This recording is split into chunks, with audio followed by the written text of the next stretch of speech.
त्रिशक्तियां एक जगह विराजमान हो जाती है।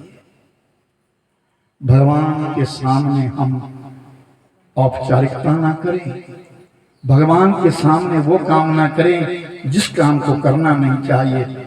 अब सरकार ऋषियों से फिर प्रश्न किया नारद जी ने, महाराज मेरे मन को तसल्ली हो गई कि भक्ति का कष्ट तो दूर हो गया, लेकिन मैं जानना चाहता हूं ये भागवत ग्रंथ है क्या? सबसे पहले कहा किसने कहा?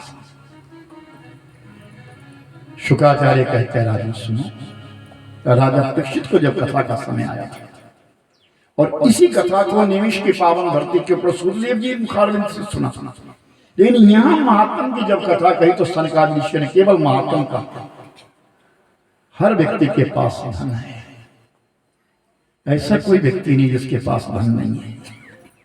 और धन की तीन गति है, सब ध्यान से सुनना, दान, भोग और नाश। पहली गति है दान,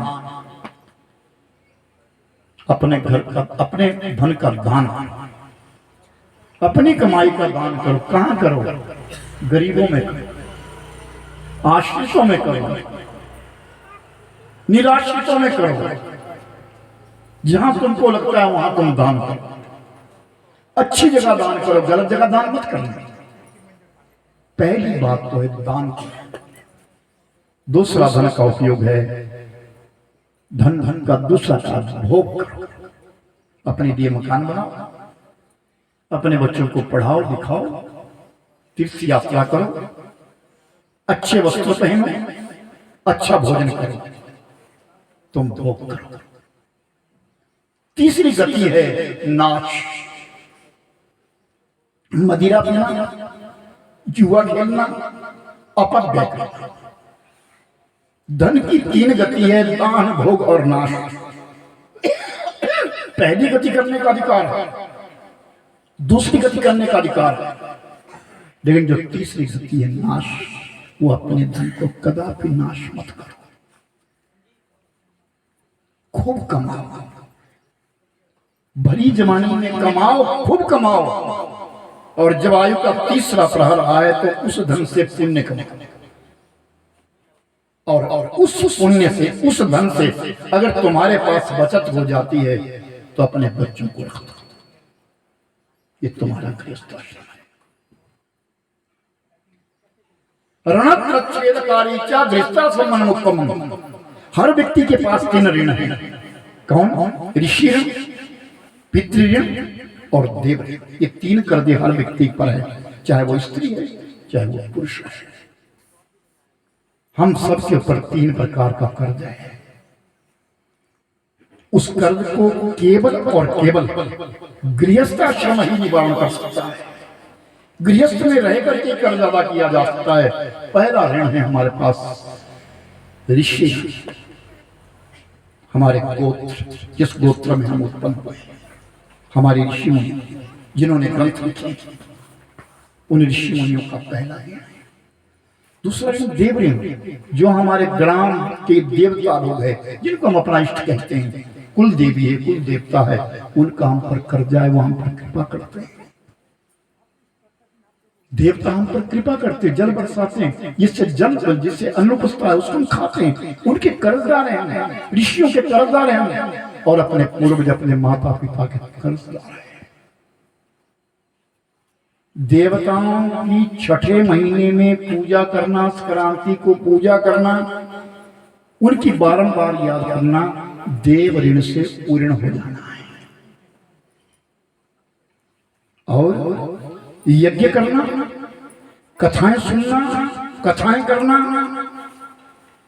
ऋषि ऋण से पूर्ण हो जाना है। और उसके पश्चात कहा गया है तीर्थ यात्रा करना, उससे पितृ ऋण को पूर्ण हो जाना है।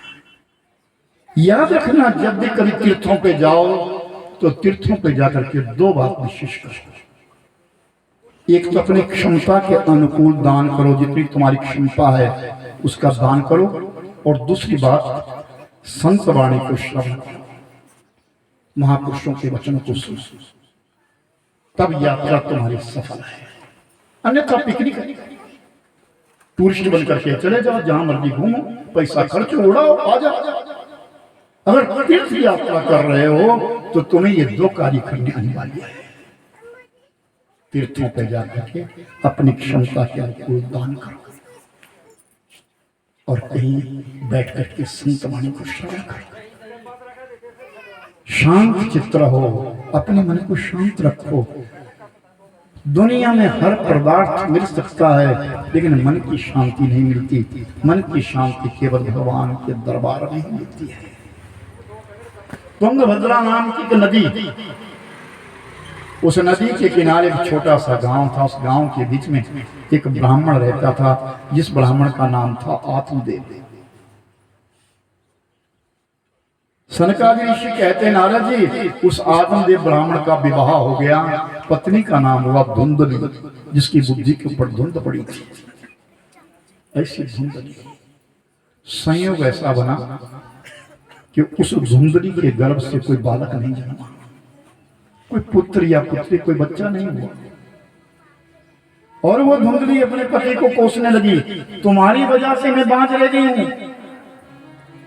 और आत्मदेव ब्राह्मण कुछ ज्ञान था, कर्मकांड करता था। उसने कहा धुंधली कोई बात नहीं, अगर हमारे संतान नहीं है तब भी हम भगवान का भजन करेंगे और भगवान का भजन करके मुक्ति पा लेंगे। लेकिन नहीं, धुंधली कहां माने। वो तो बारंबार कोसती अपने पति को, आपकी वजह से मैं बांझ रह गई हूं। और इतना कर दिया कि एक दिन आत्मदेव ने विचार किया, मुझे मर जाना चाहिए। क्या करना मुझे शरीर को लेकर के, मुझे मर जाना चाहिए।